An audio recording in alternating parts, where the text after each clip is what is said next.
Olá, é muito bom estar com você novamente para mais um tema do Apocalipse de Elias.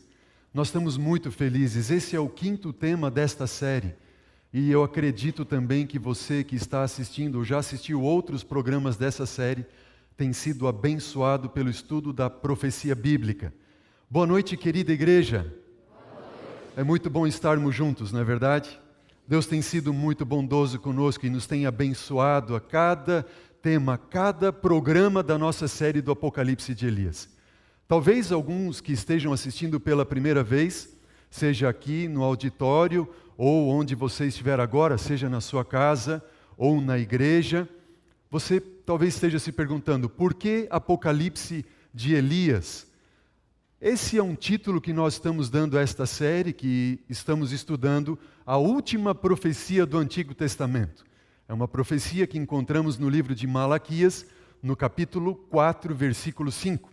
Eu apresento aqui na tela a passagem bíblica referente a essa profecia. Eis que eu vos enviarei o profeta Elias, antes que venha o quê?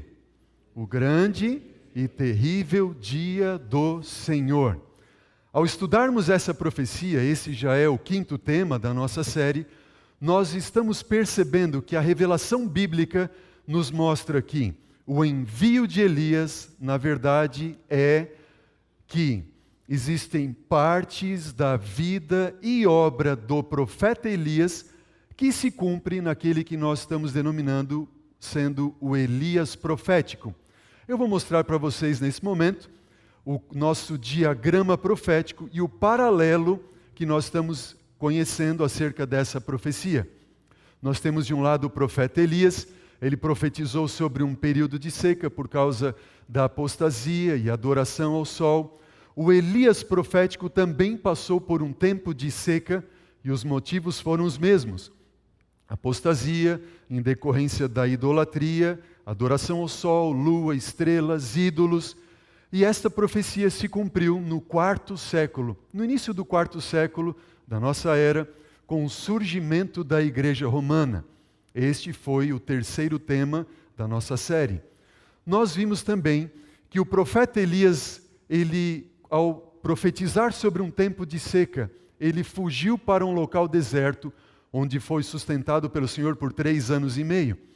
O Elias profético da Bíblia, nós identificamos ele como sendo a mulher pura de Apocalipse 12, uma mulher que representa a igreja de Deus, o povo de Deus, que também fugiu para um local deserto, onde foi sustentada por 3 anos e meio, ou 1260 dias, sendo que cada dia corresponde a um ano, e esse período se estendeu por 1260 anos, ou seja, de 538 a 1798, com a supremacia da Igreja Romana. No nosso último estudo, nós vimos acerca do retorno de Elias. Após o tempo de seca, o profeta Elias retornou e restaurou o altar do Senhor que estava em ruínas. O Elias profético não seria diferente. Depois, em algum momento depois de 1798, o Elias profético também retornaria e restauraria todas as coisas, disse Jesus, lá em Mateus capítulo 17, versículo 11. E todas as coisas relacionadas ao altar ou ao santuário. E esta verdade nós vimos que se cumpriu em 22 de outubro de 1844, com o surgimento de um movimento que seria posteriormente denominado Igreja Adventista do 7º dia. Igreja essa que restaurou as verdades acerca do santuário e do altar. Este foi o tema do nosso último estudo. Mas nós vimos que o paralelo profético não para aí, ele continua. A profecia diz que então Elias orou e caiu fogo do Senhor e consumiu o holocausto e a lenha e as pedras e o pó e ainda lambeu a água que estava no rego. Elias estava lá no Monte Carmelo, os profetas de Baal passaram um dia inteiro orando para que fogo descesse do céu. Isso, por certo, não aconteceu, mas na hora do sacrifício da tarde, o profeta Elias orou e desceu fogo do Senhor. A pergunta que nós levantamos em nosso último estudo é: qual é o significado do fogo que desce do céu no Elias profético. Qual é o cumprimento desta profecia? E é isso que nós vamos estar aprendendo a partir de agora.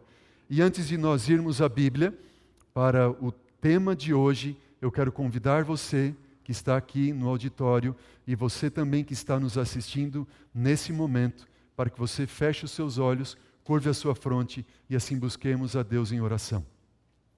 Querido Deus, nós te louvamos, bom Pai, porque o Senhor nos tem a oportunidade de com liberdade estudarmos a palavra e apresentarmos a tua palavra.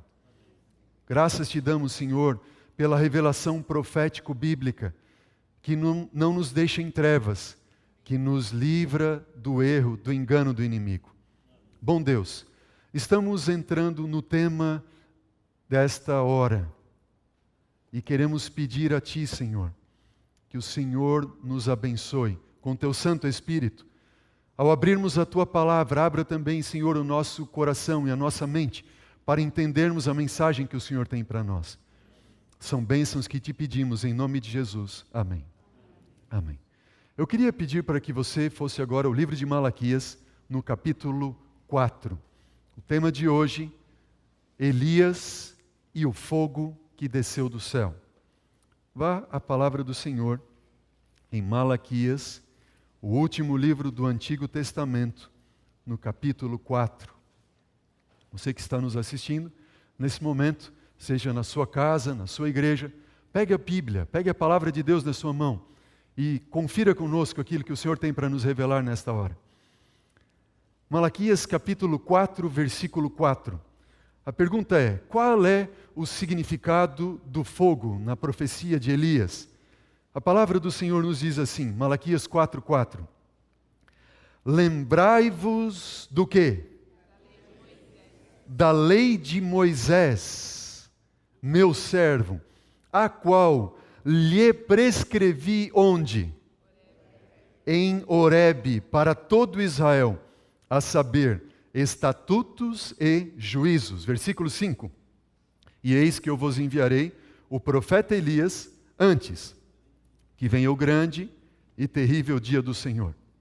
Notem, o fogo que desce do céu na profecia de Elias está relacionado a este verso que nós acabamos de ler, que está projetado aqui na tela nesse momento.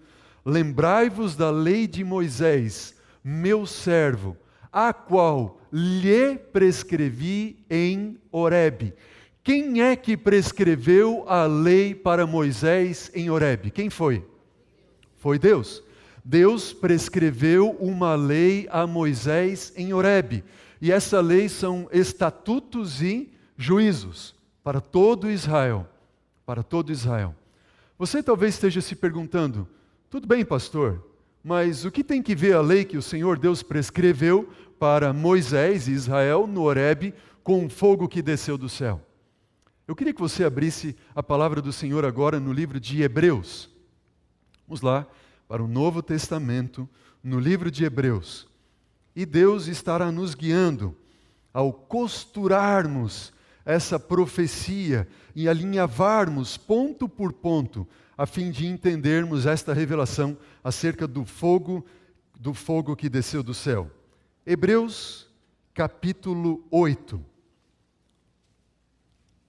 Hebreus capítulo 8. Versículo 8 também. Acompanhe comigo a leitura. A palavra do Senhor diz assim: E de fato repreendendo-os diz, eis aí, vem dias, diz o Senhor, e firmarei nova aliança com a casa de Israel e com a casa de Judá, não segundo a aliança que fiz com seus pais no dia em que os tomei pela mão para os conduzir até fora da terra do Egito, pois eles não continuaram na minha aliança. E eu não atentei para eles, diz o Senhor. Versículo 10. Porque esta é a aliança que firmarei com a casa de Israel. Depois daqueles dias, diz o Senhor. O que o Senhor disse? Ele diz, na sua mente eu imprimirei o quê? As minhas leis. E também sobre o seu coração eu farei o quê? as inscreverei, e eu serei o seu Deus, e eles serão o meu povo.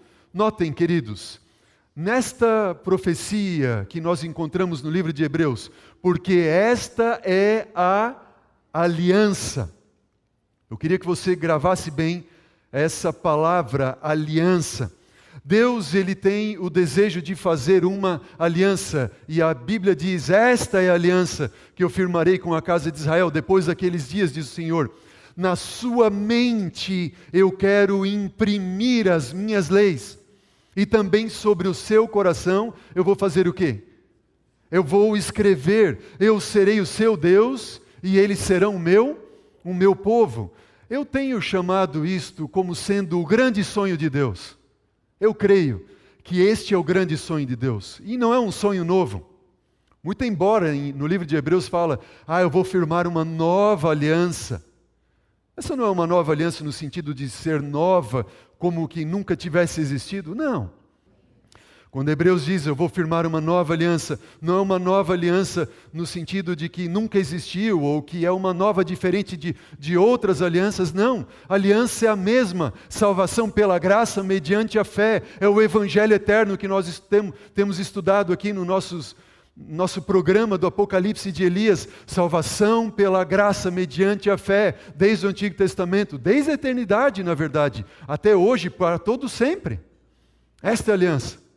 A aliança de Deus com o seu povo consiste em imprimir nas suas mentes e escrever no seu coração o quê?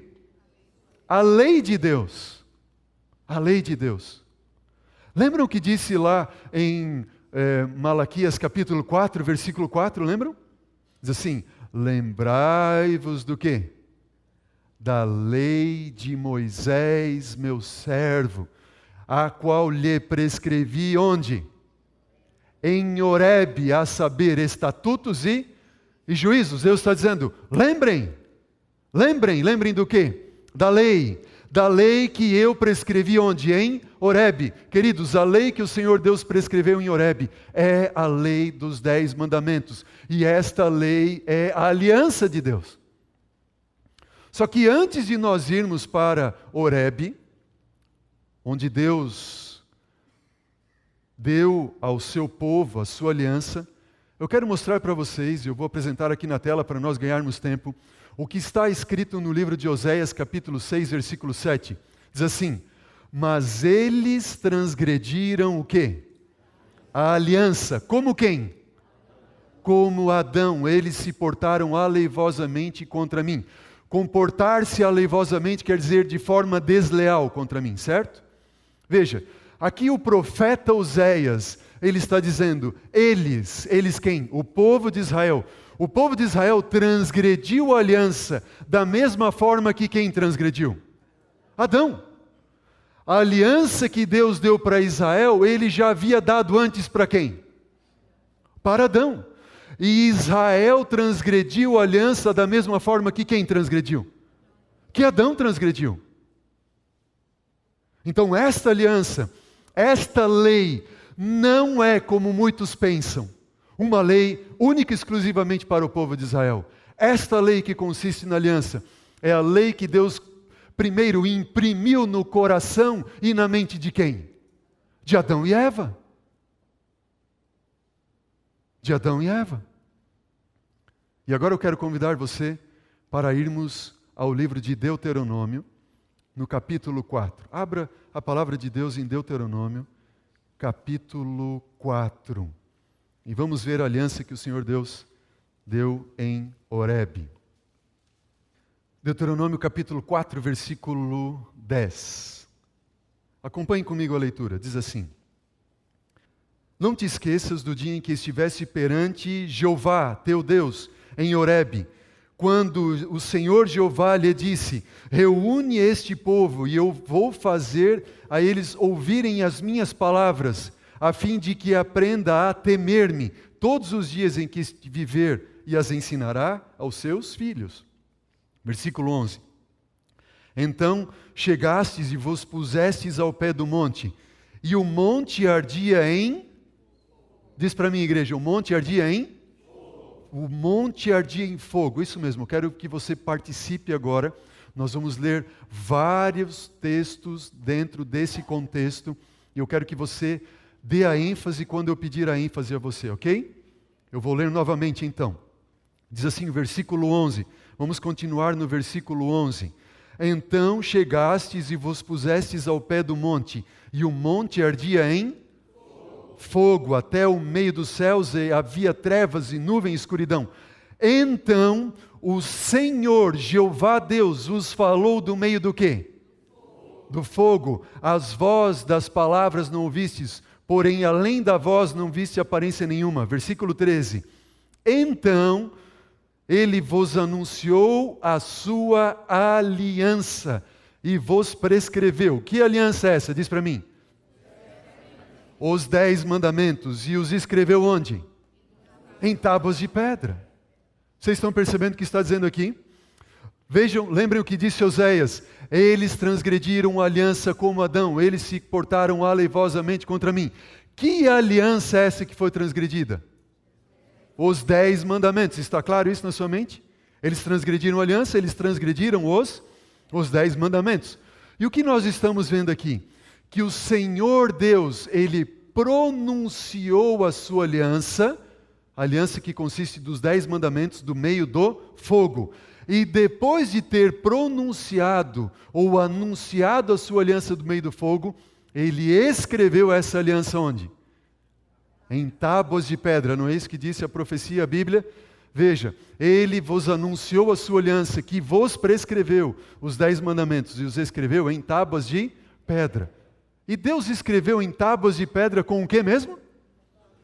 Com o seu próprio dedo, Ele escreveu em tábuas de pedra. Veja, Malaquias, ou melhor, aqui na verdade é o livro de Êxodo, capítulo 32. Diz assim: e tendo acabado de falar com ele no Monte Sinai, deu a Moisés as 2 tábuas do testemunho, tábuas de pedra escrita pelo quê?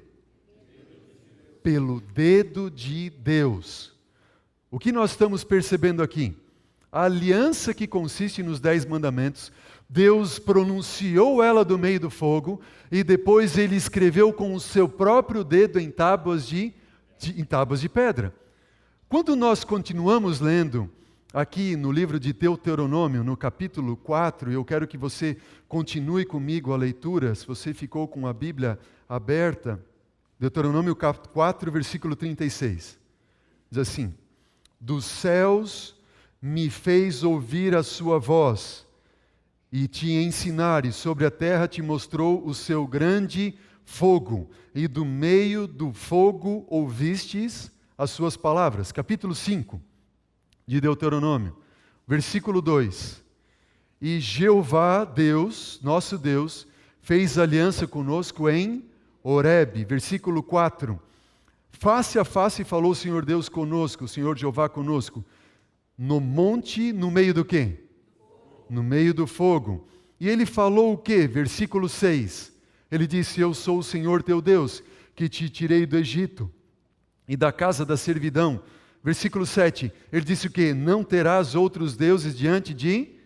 Versículo 8, não farás para ti imagem de escultura. Versículo 11, não tomarás o nome do Senhor teu Deus em... Vamos, para um pouquinho, que aliança é essa? Os 10 mandamentos. Então veja, esta aliança de amor, a aliança dos 10 mandamentos... Primeiro mandamento, não terás outros deuses diante de mim. Segundo mandamento, não farás para ti imagem de escultura. O terceiro, não tomarás o nome de Deus em vão. Quarto, lembra-te do dia de sábado para o santificar. 6 dias trabalharás, mas lembra-te do dia do sábado, porque o Senhor Deus fez os céus e a terra, e o mar e tudo que neles há em 6 dias, e no 7º Ele descansou, e Ele abençoou, e Ele santificou o dia de sábado. Veja, os outros 6 mandamentos da lei de Deus diz: honra teu pai e tua mãe. E o 6º mandamento diz: não matarás. O 7º, não adulterarás. O 8º, não furtarás. O 9º, não dirás falso testemunho. E o 10º diz: não cobiçarás. Esses são os mandamentos que Deuteronômio está citando aqui, que são é a aliança que Deus fez. Versículo 22, acompanhe comigo. Estas palavras falou Jeová, o Senhor, capítulo 5, versículo 22, a toda a vossa congregação no monte, no meio do quê? No meio do fogo, da nuvem, da escuridade, com grande voz, e nada acrescentou. Tendo-as escritas em tábuas de pedra, deu-as a mim. Vocês estão percebendo quantas vezes tem repetido? Falou do meio do fogo, escreveu em tábuas de pedra. Falou do meio do fogo, escreveu em tábuas de pedra. Versículo 23, olha lá. Sucedeu que, ouvindo a voz do meio das trevas, enquanto ardia o monte em quê? Em fogo, vos chegastes a mim, todos os cabeças das vossas tribos e vossos anciãos. Versículo 24. E dissestes, eis aqui Jeová, nosso Deus, e nos fez ver a sua glória, a sua grandeza, e ouvimos a sua voz do meio de onde? Do meio do fogo. Versículo 26. Porque quem há de toda a carne que tenha ouvido a voz do Deus vivo falar de onde? Do meio do fogo. Versículo 29. Quem dera eles tivessem tal coração que fizessem o quê? Que me temessem e guardassem em todo o tempo o quê? Os meus mandamentos. Vocês estão percebendo aqui o anseio de Deus? Oh, quem dera! Quem dera eles tivessem o quê? Tal coração que me temessem e guardassem os meus mandamentos. Quando? Sempre. Todo o tempo. E nós vamos encerrar essa parte lendo agora o capítulo 6. E esta é a parte mais importante para o povo judeu na Bíblia, para o povo de Israel. No versículo 4 do capítulo 6 de Deuteronômio diz assim: Ouve Israel, Jeová nosso Deus é o único Senhor. Amarás, pois, o Senhor teu Deus de todo o teu coração, de toda a tua alma e de toda a tua força. E estas palavras que te ordeno hoje estarão onde? Estarão no teu coração. Que palavras é essa que deveriam estar no coração? Diz para mim. Os 10 mandamentos. E os 10 mandamentos são a palavra do que mesmo? Da aliança. Deus queria que estivesse onde? No coração. E Deus anunciou do meio do fogo. E Deus escreveu com o seu próprio dedo em tábuas de pedra. Aliança que consiste nos 10 mandamentos. Aliança de amor. Amor a Deus e amor ao próximo. Se nós pudéssemos resumir a aliança de Deus nos 10 mandamentos em uma palavra, qual seria a palavra? Amor. Os 4 primeiros mandamentos da lei de Deus demonstram o nosso amor, o amor que nós demonstramos ou temos para com o nosso Deus. Não terás outros deuses diante de mim. Nosso amor para com o nosso Deus. Não farás para ti imagem de escultura. Nosso amor para com Deus. Não tomar o nome de Deus em vão. Lembra-te do dia de sábado para nos santificar. E entrega a tua vida ao Senhor, porque Ele é o teu Deus, Criador e mantenedor. Nosso amor para com Deus.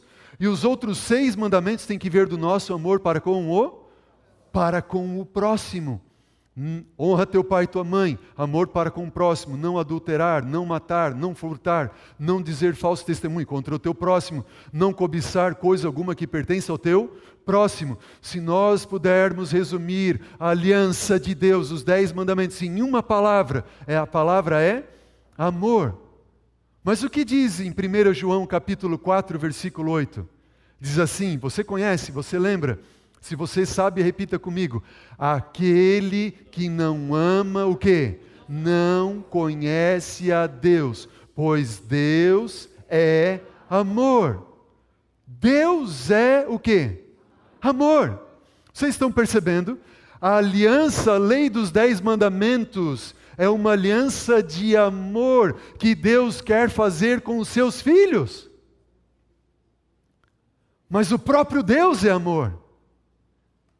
Quando Ele quer escrever a sua lei na nossa mente, ou inscrever em nosso coração, no nosso coração, o Senhor Jeová Deus, na verdade, Ele quer transferir atributos do seu caráter de amor a nós. Quando é que Deus pronunciou a sua aliança em Horebe, no Sinai? Foi quando Deus libertou o povo de Israel. Nós vamos ver do Egito, através da Páscoa, do sacrifício do Cordeiro. Primeiro Deus libertou o povo de Israel do Egito, através do sacrifício do cordeiro. E eles entraram então no deserto até chegarem em Horebe, no Monte Sinai. E lá no Monte Sinai Deus estendeu essa aliança para com o povo de Israel. Só que cada uma dessas festas, a Páscoa, as primícias e o Pentecostes, elas teriam uma aplicação ou um cumprimento em Cristo Jesus, na Igreja de Deus e também no final dos tempos. Estas festas teriam esse cumprimento. A Páscoa, por exemplo, o simbolismo da Páscoa de Deus libertando o seu povo do Egito, significa que se cumpriu em Cristo Jesus quando Ele, naquela quinta-feira à noite, Ele participou da Páscoa com os seus discípulos, e Ele partiu o pão e disse: comam esse pão, esse é o meu corpo que será dado por vós. E aí Ele pegou o puro suco de uva sem fermento, estendeu para eles e disse o quê?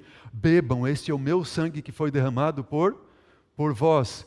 Porque na Páscoa, lá no Egito, eles mataram um cordeiro, eles tinham que comer a carne do cordeiro, e eles tinham que pegar o sangue do cordeiro e passar na ombreira da porta das suas casas, porque o anjo destruidor viria à meia-noite e faria o quê?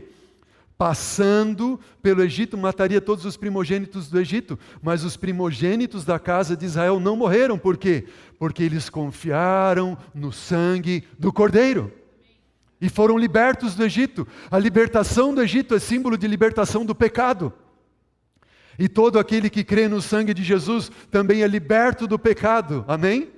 Você não precisa temer, você não precisa ficar com a consciência pesada, como que o diabo, o inimigo, o grande acusador, dizendo: você é um pecador, você foi longe demais, não há mais salvação para você, você caiu de novo, você vive caindo. Não! Se você confia no sangue do Cordeiro, as misericórdias do Senhor se renovam a cada manhã, e Ele está pronto para estender a sua mão e nos libertar, nos salvar. Amém? Qualquer um no final desse programa, quando sairmos daqui, pode sair com a consciência tranquila: eu creio no sangue do Cordeiro, Ele morreu por mim, Ele me libertou dos meus pecados. Creia você também que está nos assistindo, seja na sua casa ou na sua igreja. Jesus morreu para te salvar, para te libertar dos teus pecados. Amém? A Páscoa se cumpre com Jesus Cristo morrendo por nós na cruz do Calvário. A Bíblia nos diz que depois da Páscoa, no dia imediato ao sábado depois da Páscoa, sempre caía em um domingo, era a festa das primícias. E Jesus Cristo, Ele morreu numa sexta-feira, passou o sábado descansando na sepultura, mas no primeiro dia da semana Ele ressurgiu. E túmulos, diz a Bíblia, que se abriram na sexta-feira, mortos que estavam nos sepulcros, muitos deles ressuscitaram no domingo, como as primícias dos que dormem. E isso aconteceu com a ressurreição, os primeiros frutos. Mas depois da festa das primícias, eles deveriam contar 7 semanas, ou 49 dias, e eles chegariam à festa do Pentecostes. E na festa do Pentecostes, nas primícias, eles apresentavam diante do santuário as primícias da colheita, porque dentro de 7 semanas eles fariam a grande colheita, era uma grande festa que acontecia em Israel.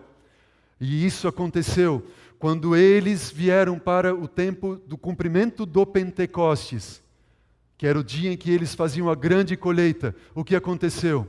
Os discípulos estavam reunidos e o Espírito Santo de Deus foi derramado com poder sobre eles.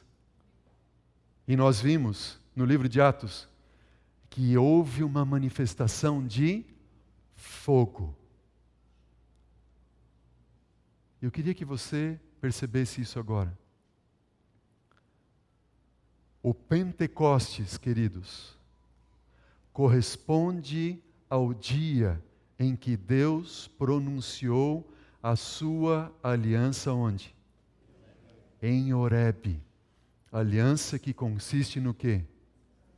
Nos 10 mandamentos. O Pentecostes corresponde ao dia em que eles chegaram em Horebe.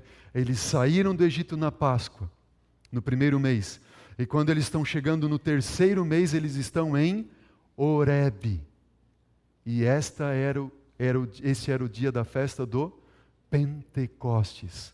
E o que acontece no Pentecostes? Uma grande manifestação de fogo. O livro de Atos, no capítulo 2, versículo 1 a 4, diz: ao cumprir-se o dia de Pentecostes, eles estavam todos reunidos no mesmo lugar e de repente veio do céu um som como de um vento impetuoso, encheu toda a casa onde estavam assentados e apareceram distribuídas entre eles línguas como de quê?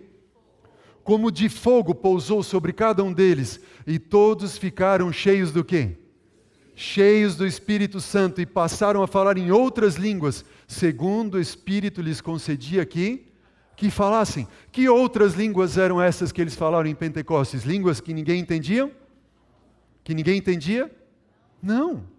Eram línguas de outras nacionalidades, de outras nações. Porque na festa do Pentecostes, judeus que tinham sido espalhados em todo o mundo, eles vinham a Jerusalém para adorar a Deus nessas festas. E ali estavam, diz a Bíblia, no livro de Atos, judeus que eram partos, medos, elamitas, naturais da Mesopotâmia, do Ponto, da Ásia, da Frígia, da Panfídia, do Egito, cretenses que lá estavam, pessoas das mais variadas nações. E Pedro então se levantou e começou a pregar que o Messias tinha vindo, tinha morrido, havia ressuscitado, e ele disse: arrependam-se. E cada um deles ouviu aquele sermão de Pedro na sua própria língua materna. Porque Pedro pregava, e cada um dos apóstolos, dos discípulos que tinham recebido o Espírito Santo, traduzia o sermão de Pedro na língua materna daquela pessoa. E eles disseram atônitos: mas como é que nós conseguimos ouvi-los falando na nossa própria língua materna? Não são eles, porventura, galileus, todos os que estão aí falando?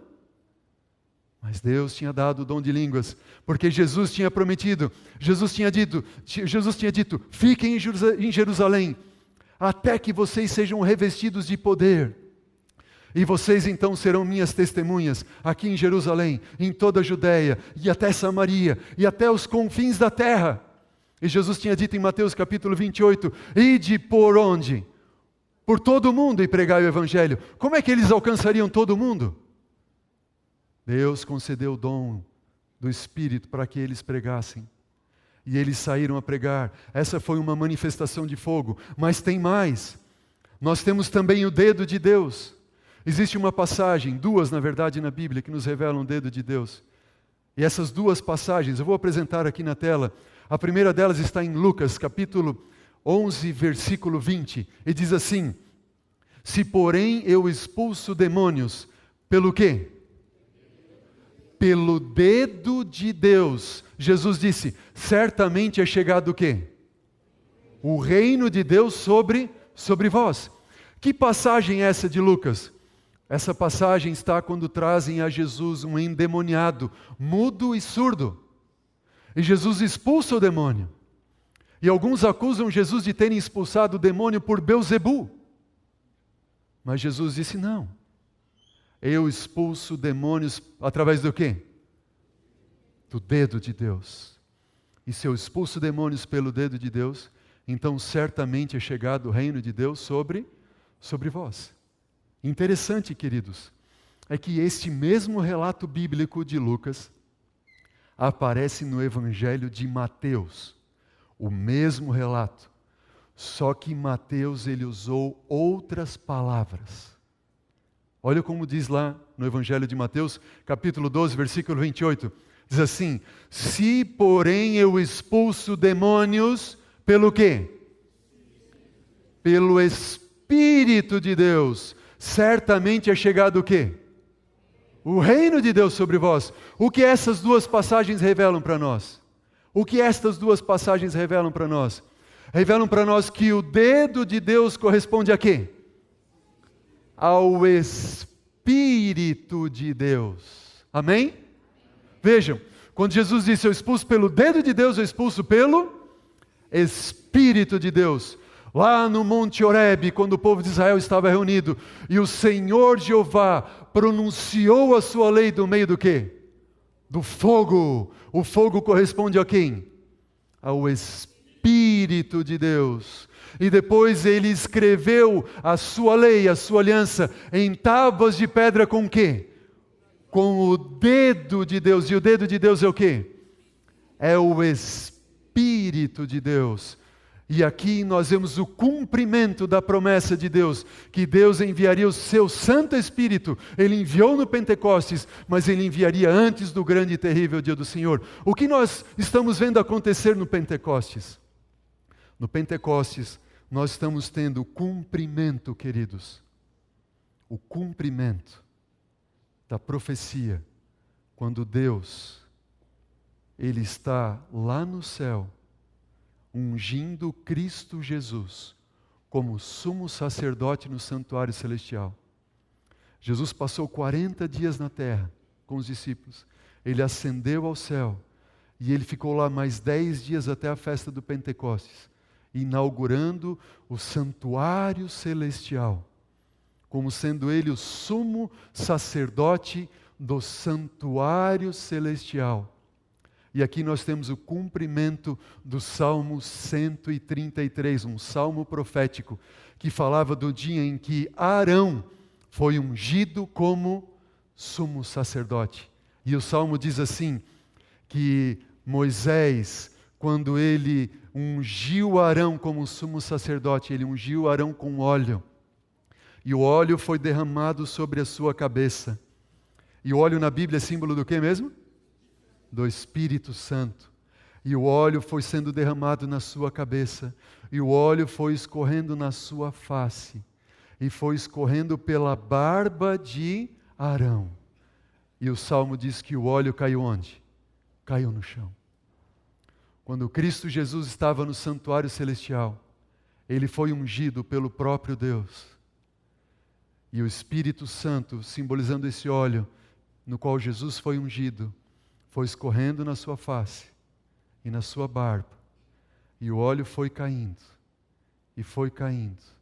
E ele caiu onde? Na terra, onde os discípulos estavam reunidos e orando. E o Espírito veio como um fogo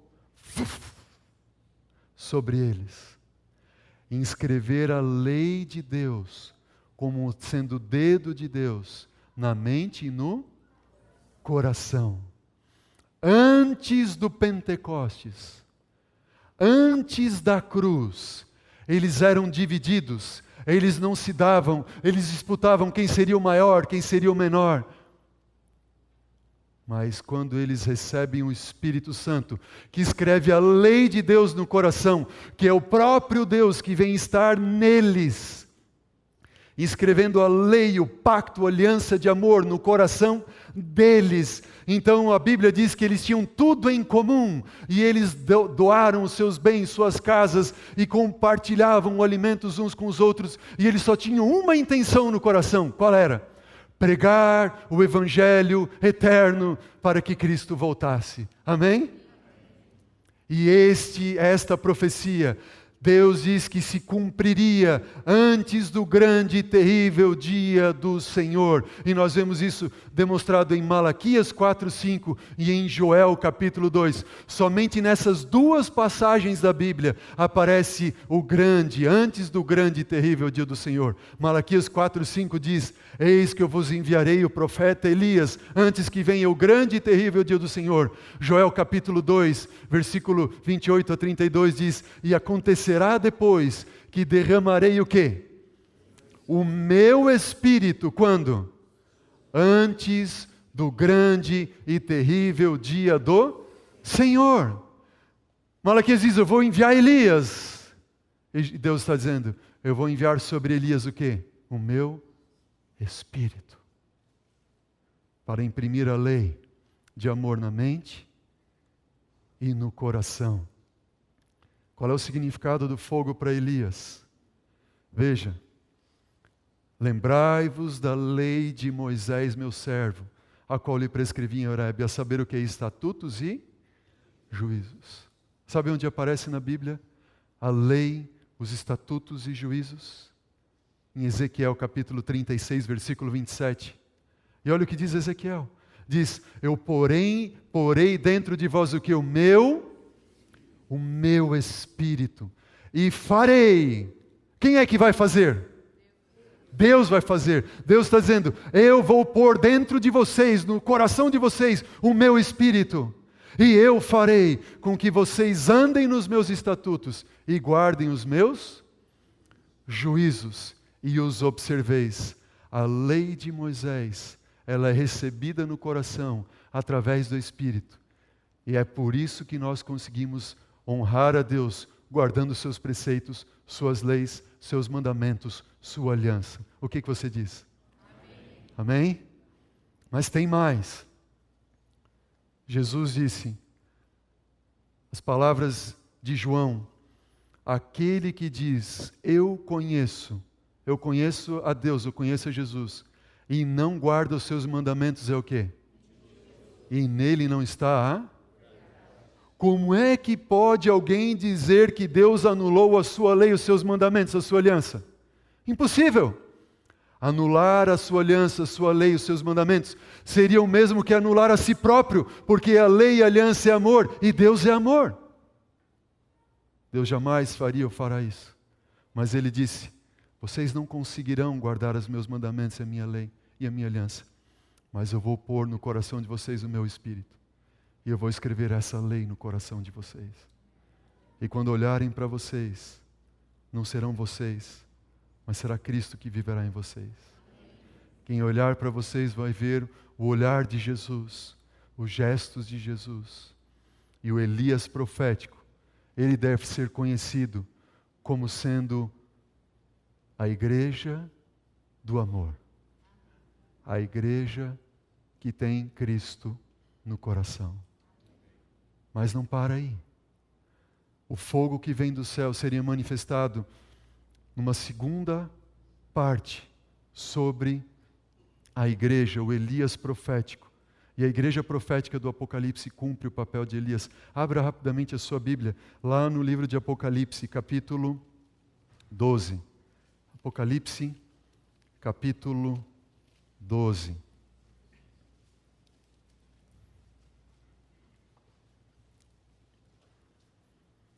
Versículo 1, diz assim,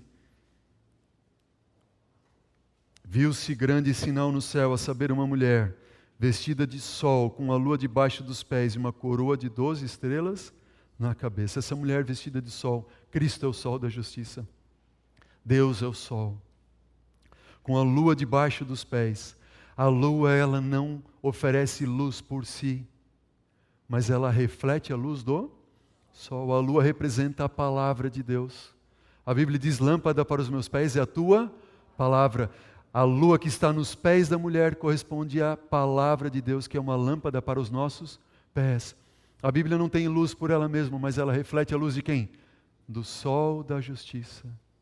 Ela tem uma coroa de 12 estrelas na cabeça, representando o fundamento da igreja, os 12 apóstolos. Versículo 6. Essa igreja, a mulher, porém fugiu para o deserto, onde lhe havia Deus preparado um lugar, para que nele a sustentem durante 1260 dias, ou 1260 anos proféticos. E no versículo 12, diz, irou-se o dragão. Quem é o dragão? É a antiga serpente que se chama Diabo e Satanás. Diz, irou-se o dragão contra a mulher e foi guerrear ou pelejar contra os restantes da sua descendência. Eles são quem? Qual é a característica do restante da descendência da mulher? O que eles fazem? Diz a Bíblia, eles guardam os mandamentos de Deus. Por quê? Porque o Espírito Santo de Deus imprimiu os mandamentos, a aliança, na lei, no coração e na mente desta mulher, do Elias profético. E eles têm o testemunho de Jesus. Qual é o significado do testemunho de Jesus? Vai a Apocalipse capítulo 19, versículo 10. Vire 2 páginas da sua Bíblia para frente. Apocalipse 19, versículo 10 diz, prostrei-me ante os seus pés para adorá-lo. Ele, porém, me disse, não faças isso, eu sou conservo teu e dos teus irmãos, que mantém o testemunho de Jesus. Adora a Deus, pois o testemunho de Jesus é o quê? é o espírito da profecia. Satanás, o dragão, está irado contra o Elias profético, está irado contra a igreja de Deus, que guarda os mandamentos de Deus, e tem o testemunho de Jesus. E o testemunho de Jesus é o espírito da profecia, é o dom de profecia. Como é que Deus manifestaria esse dom de profecia? O espírito de profecia, dom este concedido pelo Espírito Santo de Deus, o fogo que viria do céu. Notem, queridos, a palavra de Deus mostra que a igreja verdadeira é aquela que guarda os mandamentos de Deus e tem o testemunho de Jesus, tem o espírito de profecia. Na Bíblia, quando aparece uma profecia que envolve tempo, no cumprimento da profecia, Deus sempre levanta quem? Um profeta. Vamos ver alguns exemplos. Eu repito para você entender a ideia. Na Bíblia, quando aparece uma profecia concernente a tempo, quando esta profecia de tempo se cumpre, Deus levanta um profeta. Qual é a primeira profecia de tempo que nós temos na Bíblia? Noé.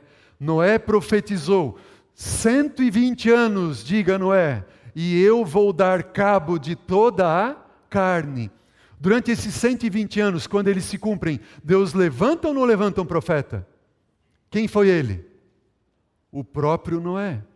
Depois nós temos outra profecia, Abraão, e os 400 anos, Deus disse a Abraão, você vai 400 anos e os teus filhos vão peregrinar, mas eu vou trazê-los de volta à terra de Canaã. E 400 anos depois, quando a profecia se cumpriu, Deus levantou um profeta. Como foi o nome dele? Moisés. Uma profecia de tempo, quando ela se cumpre, Deus levanta um profeta. A próxima profecia de tempo que nós encontramos na Bíblia é a de Jeremias. Deus disse, Jeremias, 70 anos e o meu povo vai no cativeiro, vai ser levado pelos caldeus, a Babilônia. E quando a profecia de tempo se cumpriu, Deus levantou ou não levantou um profeta? Sim, Deus levantou Daniel, e no cumprimento, quando essa profecia encerrou, Deus levantou também Esdras e Neemias. Mas tem lá em Babilônia, Deus chamou um homem, Daniel, um profeta do Senhor, e Deus deu a Daniel a maior profecia de tempo de toda a Bíblia. A profecia das 2.300 tardes e manhãs, dos 2.300 anos. E a Bíblia diz que essa profecia seria dividida em duas partes. 70 semanas estariam determinadas sobre o povo de Israel. 70 semanas correspondem a 490 dias, ou 490 anos. E nesses 400 anos viria o ungido, o príncipe, ele, Cristo Jesus.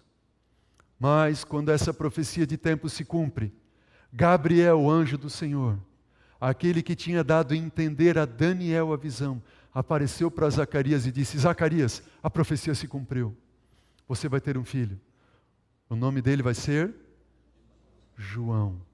E ele vai ver no espírito e poder de quem? Preparar o caminho para quê? Para a primeira vinda de Cristo. Só que ainda restariam mais 1.810 anos, até a conclusão dos 2.300 anos, levando até o 1844. Se Deus levantou um profeta aqui, quando se cumpriu a profecia de tempo, e levantou um profeta aqui com outra profecia de tempo, e outro profeta aqui, e outro profeta aqui, João Batista, Deus levantaria ou não levantaria um outro profeta aqui quando cumprisse a maior profecia de tempo da Bíblia? Sim ou não? Quem foi esse profeta? Ellen White. O que você diz? Glória a Deus. A Bíblia não nos deixa em trevas. Qual é o papel de Ellen White? No término dos 2.300 tardes e manhãs, Deus manifesta o verdadeiro dom de profecia sobre o Elias profético. O dom em Ellen White. E com respeito aos seus próprios escritos, ela escreveu, o Senhor deu uma luz menor, ou seja, os seus escritos, os escritos dela, Ellen White, para guiar os homens e mulheres à luz maior que é a Bíblia. No período bíblico, Deus falou através dos profetas.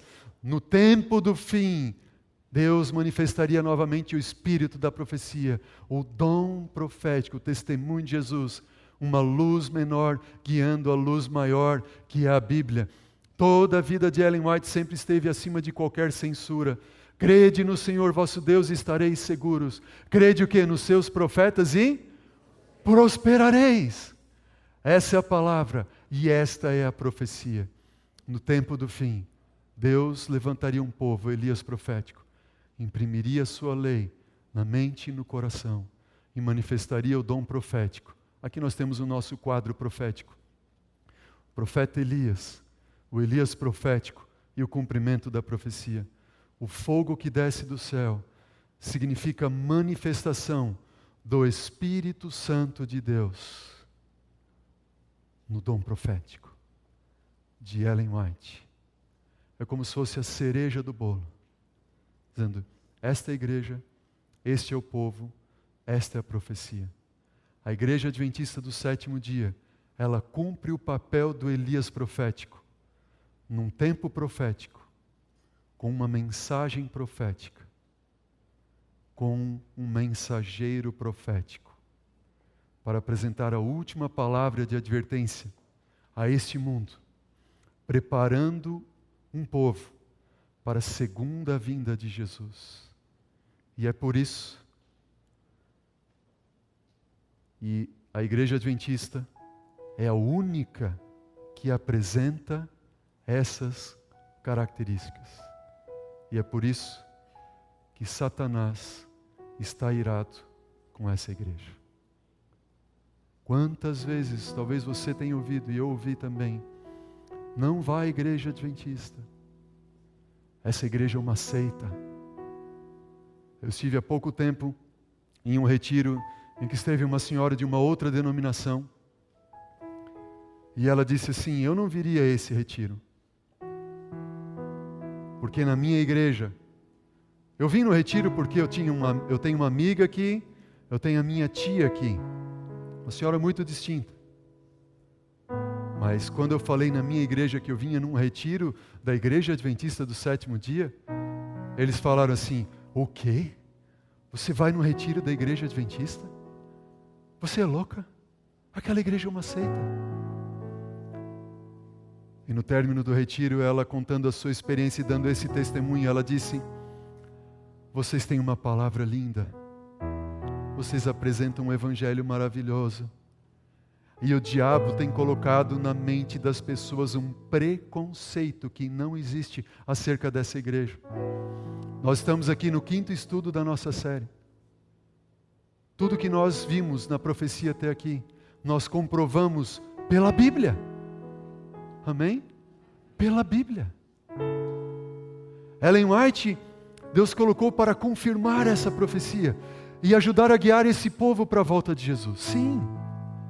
Mas ela disse, meus escritos são uma luz menor, que levam a luz maior. Um amor por Jesus. Pela Bíblia. Queridos, aqueles que buscam a Deus de todo o coração, Deus tira o preconceito do coração. Deus tira o medo. Deus tira a insegurança. E essa senhora concluiu dizendo para nós o seguinte, sabe?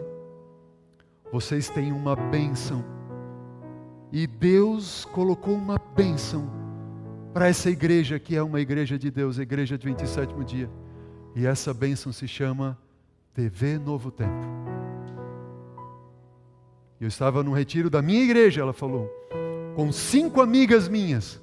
E de repente surgiu a palavra da TV Novo Tempo entre nós. E as 5 amigas juntas comigo, nós dissemos, essa TV é a TV mais abençoada que existe. Porque ela prega de Jesus, prega de Deus, prega de amor. E ela concluiu dizendo que a TV Novo Tempo é um instrumento que Deus tem usado para quebrar o preconceito e o ódio que o dragão tem colocado no coração de muitas pessoas com relação ao Elias profético. Mas você que está me assistindo nesse momento, eu tenho certeza que você não está aí por acaso. É para que Deus mostre a você essa verdade, para que você compreenda e você veja que este é o povo, esta é a mensagem, esta é a profecia, e Deus está convidando você para se unir conosco nessa mensagem, nesse intento. O chamado de Deus para você, para todos nós, qual é a ordem de Deus? Sai dela, povo meu. Sai de onde? Sai de Babilônia. Sai do erro. Sai da mentira. Sai. Deus está chamando-nos. Chamando a você. Saia do erro, saia da mentira, saia do engano. Venha para a verdade. Não tenha medo. Deus morreu. Ele te salvou. Ele ama essa igreja. Ele ama esse povo. Ele ama essa mensagem. E Ele entregou essa mensagem para você agora. Mas você tem o poder da escolha. Deus não vai decidir por você, nem por mim. Nós temos que decidir. Eu quero perguntar no final desse estudo, quantos de vocês entenderam o estudo dessa noite, desse tema? Você entendeu a mensagem? Você que está nos assistindo também entendeu essa mensagem? Você gostaria de, nessa hora também, erguer a mão a Deus dizendo: Senhor, eu entendi. Mas eu não quero só que você entenda, que você creia. Você tem que tomar um passo de fé. Jesus disse: aquele que crer e for batizado, ele será salvo. Você gostaria também de se unir a esse povo tomando uma decisão, dizendo: eu quero ser batizado. Eu quero ser batizado. Eu quero fazer parte desse Elias profético. Eu queria que você levantasse a mão agora onde você estiver. Erga a sua mão, diga para Deus, não para mim. Eu quero. Alguém nesse auditório que gostaria também de tomar essa decisão por Deus, erguer a sua mão. Eu quero fazer parte desse povo. Erga a sua mão. Louvado seja Deus. Eu vejo algumas mãos erguidas. Feche os seus olhos e vamos orar. Bom Deus, louvado seja o Teu nome, meu Pai, por essa mensagem. Porque o Senhor tem guiado esse povo, esse Elias profético, essa igreja, para pregar essa mensagem em todo o mundo. E essa mensagem agora chegou a nós. Chegou a esse que está nos assistindo na sua casa nesse momento. Essa pessoa que está na frente do seu computador, que está na frente da sua televisão, sozinha ali. E o Senhor chegou com essa mensagem de amor. Continua impressionando o coração desse teu filho, Pai, dessa tua filha, para que encontre uma igreja adventista, seja recebido de braços abertos por esse povo do amor e se junte numa força-tarefa de pregar esse evangelho eterno, essa mensagem de juízo, essa mensagem de adoração a Deus em todo o mundo, para que Cristo venha em nossos dias. É o que eu te peço, é o que nós te pedimos todos juntos, em nome de Jesus. Amém. Amém. Queridos, nós temos mais um encontro marcado. Será o 6º tema da nossa série e você não pode perder. Nós vamos estudar sobre Elias e a batalha do Armagedon. Você é nosso convidado para assistir o próximo programa dessa série. Até logo. Que Deus te abençoe. Amém.